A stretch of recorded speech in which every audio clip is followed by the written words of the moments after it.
Hello friend, जय श्री कृष्ण। हूँ छूँ आरती અને મારા બીએસ બ્લોગમાં તમારા બધાનું સ્વાગત છે। આજે હું 1.5 કિલો કેરીનું અથાણું બનાવવાની છું ને એ માટે મેં અડધી વાટકી એટલે કે 100 ગ્રામ જેટલા મેથીના કુરિયા, 50 ગ્રામ રાઈના કુરિયા અને 100 ગ્રામ જેટલા ધાણાના કુરિયા લીધા છે। તમે તમારા ટેસ્ટ પ્રમાણે ઓછા વધારે નાખી શકો છો। મેં અહીં 4-5 જેટલા લવિંગ લીધા છે અને 2-3 કટકા તજના લીધા છે। અત્યારે હું 2 ચમચી હિંગ નાખવાની છું। હિંગ નાખ્યા પછી આપણે લવિંગ અને તજ લીધેલા છે એ પણ હું અંદર જ નાખી દઉં। હું બધું એકસાથે નાખીને જ અથાણું બનાવું છું। તમને જો મારી આ બનાવવાની રીત ગમે તો મારા વિડીયોને લાઇક, શેર અને સબસ્ક્રાઈબ કરજો। મેં 3 ચમચી વરિયાળી લીધી હતી, એ વરિયાળી પણ મેં નાખી દીધી છે। તમે જોઈ શકો છો બધું જ મેં એકસાથે થોડું થોડું કરીને નાખી દીધું છે। હવે મેં 2 ચમચી કાશ્મીરી મિર્ચ અને 2 ચમચી તીખું મરચું થોડું લીધું છે। કાશ્મીરી મિર્ચ મેં ખાલી લાલાશ માટે જ લીધું છે। પછી 1 ચમચી મેં હળદર લીધી છે, કેમ કે જ્યારે મેં કેરીને મીઠા અને હળદરમાં નાખવાની હતી ત્યારે મેં હળદરે વધારે લીધી હતી, એટલે મેં અત્યારે ઓછી લીધી છે। પછી મેં 2 ચમચી ધાણા જીરું પાવડર અને 1 ચમચી ગરમ મસાલા પાવડર લીધો છે।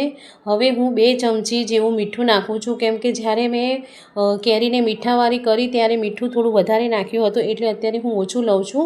તમે તમારા ટેસ્ટ પ્રમાણે નાખી શકો છો। પછી મેં 1 વાટકી જેટલું તેલ ગરમ કરીને વાટકામાં ટ્રાન્સફર કરી લીધું હતું, એ પણ મેં નાખી દીધું છે અને મેં ઢાંકી દીધું છે। હવે તમે જોઈ શકો છો કે સરસ મજાનો કેવો કલર દેખાય છે અને આપણું બધું જે મરી મસાલાને નાખ્યું હતું એ સરસ રીતે એની સ્મેલ પણ આવી રહી છે। પછી મેં 1.5 કિલો અથાણાની કેરી લીધી છે, એટલે મેં એમાં 1 કિલો ગોળ નાખ્યો છે। તમે જોઈ શકો છો ગોળ તમારે ઝીણો ઝીણો કતરીને નાખવાનો છે।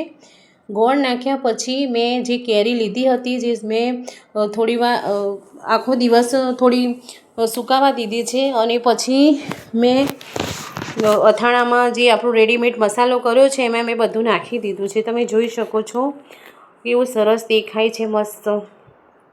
હવે મેં અથાણું લાંબા ટાઈમ સુધી કાળું ના પડે એટલા માટે મેં આમાં લગભગ 300 ગ્રામ જેટલી ખાંડ લીધી છે। તમારે જો ખાંડ નાખવી હોય તો નાખી શકો, ના નાખવી હોય તો તમે 1.5 કિલો કેરી છે તો એના ભાગે 1.5 કિલો ગોળ પણ નાખી શકો છો। મેં 1 કિલો ગોળ અને 300 ગ્રામ ખાંડ નાખી છે। આ બધું નાખીને આપણે એકવાર બધું હલાવી દેવાનું છે। તમે જોઈ શકો છો મેં બધું જ હલાવી દીધું છે અને બધું જ કેરીમાં સેટ થઈ ગયું છે। હવે આપણે એને ઢાંકીને મૂકી દઈશું। ઢાંકીને મેં મૂકી દીધું હતું અને એ લગભગ 3-4 દિવસ પછી બધો જ ગોળ અને ખાંડ સરસ રીતે ઓગળી ગયું, એટલે હું હવે કાચની બરણીમાં બધું ભરી દઈશ। તમે જોઈ શકો છો, જોઈને જ ખાવાનું મન થઈ જાય એવું સરસ આપણું અથાણું રેડી થઈ ગયું છે।